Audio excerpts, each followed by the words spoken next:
हलाल रिज़्क़ कमाना आसान नहीं। हर रोज़ हर दूसरे दिन हम मशक्क़त में ये ज़िंदगी गुज़ारते हैं कि रिज़्क़ का हुसूल कैसे किया जाए और कैसे अपने घर वालों की ज़रूरियात को पूरा किया जाए, अपनी ज़रूरियात को पूरा किया जाए। लेकिन उसके अंदर एक बहुत ही इम्पॉर्टेंट एलिमेंट आता है, वो होता है कि जो पैसे कमाए जाएँ वो किस तरह से कमाए जाएँ, ये बहुत इम्पॉर्टेंट है। जिस तरह से आप पैसे कमाएँगे, आपकी ज़िंदगी में सुकून भी उसी तरह से मैसर होगा।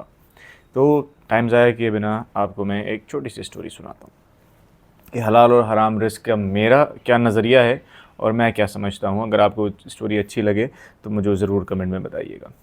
तो अभी कुछ दिनों पहले मेरा एक इत्तेफ़ाक हुआ और अक्सर ये इत्तेफ़ाक होता है कि मैं कोई भी कैब सर्विस यूज़ करता हूँ जो कराची में मौजूद है। राइड बुक करता हूँ एक डेस्टिनेशन से दूसरे डेस्टिनेशन जाने के लिए। मैंने एक राइड बुक की रिसेंटली अपने घर से एक डेस्टिनेशन पे जाने के लिए और एक मख़सूस अमाउंट उस कैब सर्विस के थ्रू मुझे बताया गया और एक ड्राइवर मेरे साथ कनेक्ट हो गया और मैंने उसको बुला लिया। वो आता है, मैं गाड़ी में बैठता हूँ और फिर आगे की तरफ चलता हूँ। थोड़ी ही दूर जाता हूँ तो ड्राइवर मुझसे कहता है कि आपके जो आपने बुकिंग करवाई है, क्या पैसे आ रहे हैं उसमें? तो मैंने कहा यार ये तो तुम्हें भी रिफ़्लेक्ट हो रहा होगा, सिर्फ मेरे पास तो ये चीज़ नहीं आ रही है। तो कहता नहीं, नहीं आप बताएँ तो क्या पैसे आ रहे हैं? तो मैंने उसको बता दिया भई ये फ़लाँ-फ़लाँ पैसे फॉर एग्ज़ाम्पल 1200 रुपए आ रहे हैं। तो उसने कहा एक काम करें ना, आप ये राइड कैंसल कर दें। तो मैंने कहा क्यों कैंसल कर दूँ ये राइड? तो कहता है कि कैंसिल कर देंगे तो क्या हो जाएगा? कर दें कैंसिल, मैं आपको लेकर तो जा रहा हूँ। तो मैंने बहुत हैरानी से उसकी तरफ देखा और ये वाक़यात मेरे साथ होते रहते हैं और अक्सर कैब सर्विसेज़ में ये मामलात होते हैं। अब मुझे नहीं पता कि कैब सर्विसेज़ के क्या टर्म एंड कंडीशंस हैं, मुझे इसका आइडिया नहीं है। लेकिन मेरी अपनी जो सोच है मैं आपको समझाने की कोशिश कर रहा हूँ। तो वो लड़का जवान था, कुछ अर्सा हुआ था उसको कैब सर्विसेज़ चलाते हुए। ज़ाहिर-सी बात है कि और जो सर्विसेज़ चलाने वाले हैं और कैब सर्विसेज़ को यूज़ करने वाले हैं या फिर जो गाड़ियाँ चला रहे हैं, उनसे बहुत सारे मशवरे भी लेता होगा और वो बताते होंगे उसको कि यार इस तरह कर लो, कुछ पैसे बच जाएँगे। तो मैंने उससे जब पूछा कि यार क्यों ये करना चाहते हो तुम? तो वो कहता है कि यार मेरे 150-200 रुपए बच जाएँगे, वरना मुझे एडिशनल देने पड़ जाएँगे कमीशन या कोई भी टैक्स की सूरत में या फिर जो भी उनकी म्यूचुअल अंडरस्टैंडिंग है। तो मैंने उसको कहा कि भाई अपनी ख़ुशी से मैं तुम्हें 200 रुपये दे दूँगा, मुझे उसका मसला नहीं है। लेकिन ये राइड मैं कैंसिल नहीं करूँगा, क्योंकि अगर मैं ये राइड कैंसिल करूँगा तो मेरे लिए ये एक अनएथिकल होगा और मेरे लिए ये हराम के ज़ुमरे में चला जाएगा।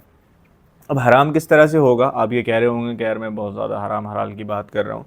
लेकिन छोटी-छोटी चीज़ें ज़िंदगी के अंदर ख़याल रख के चलने से आपकी ज़िंदगी में बहुत आसानियाँ आती हैं, मुश्किलात भी होती हैं उन चीज़ों को करने में। तो ये मेरे लिए अनएथिकल और हराम किस तरह से हुआ कि उस कैब सर्विसेज़ के थ्रू ही मैं कनेक्ट हुआ था उस बंदे से।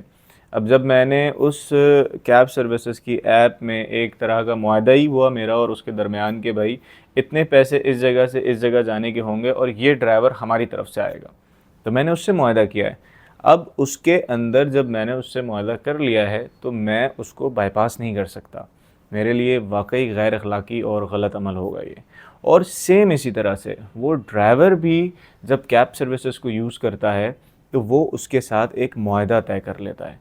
जब उसने वो मुआहदा तय कर लिया है कि मुझे वो कमीशन या फिर जो भी शेयर है उस कैब सर्विसेज़ को देना है, तो फिर वो जब पैसेंजर्स के साथ बैठता है तो इस तरह के मामलात क्यों करता है? वो उसको बाईपास क्यों करता है? अपनी रोज़ी को हराम क्यों करता है?